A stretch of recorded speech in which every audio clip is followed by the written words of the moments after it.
Әр ата-ана үшін ең қымбат нәрсе балының денсаулығы. Оны түрлі жолдармен жақсартып нығайтуға болады.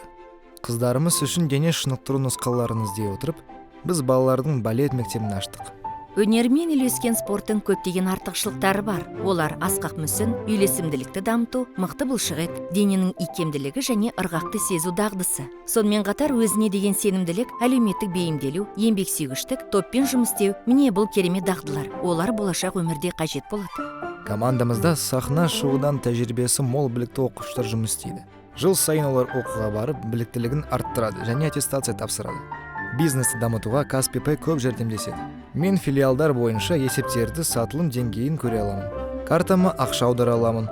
Жалдау ақысы мен салықты, жалақыны төлей аламын. Оған санаулы ғана минут жұмсаймын. Қазір әлдеқайда жеңіл, клиенттерге де ыңғайлы. Бізде оқу ақысын төлеу үшін бекітілген күндер бар. Белгілі бір себептермен келе алмайтын және төлем жасай алмайтын адамдар, мысалы жүргізушіге не күтушіге беруді ұмытып кететіндер кездеседі. Ондай ата-аналарға шот фактура береміз. Барлығын қашықтан төлейді. Тіпті диваннан тұрудың қажеті жоқ. Бұл сізге фоэтен үйрену емес. Ал бізге келген адамдар Каспий QR арқылы төлейді.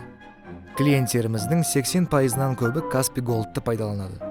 Олар жай ғана өз смартфондарын алып, смарт-посттан QR-ды сканерлейді, бонус алады, көзді ашып жұмғанша ақша шотымызға түседі.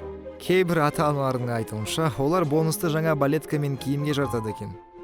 Біз өзімізге өзіміз әкімшіміз, есепшіміз, мектеп сүйіктісіміз. Біз құқықтық ұйымдастырушылық рәсімдерге қаншалықты аз уақыт жұмсасақ, кішкентай жұлдыздарымыздың мерекелі көңіл-күйін көтеруге және олар асыға күтетін жыл сайын сахнада өнер көрсетуіне дайындық жұмыстарына соншалықты көбірек уақыт бөле аламыз. Каспий Пэй мен бизнесті жүргізу оңайға соқты. Бізге рахат болды. Бизнес кішкентай аққулардың биі секілді.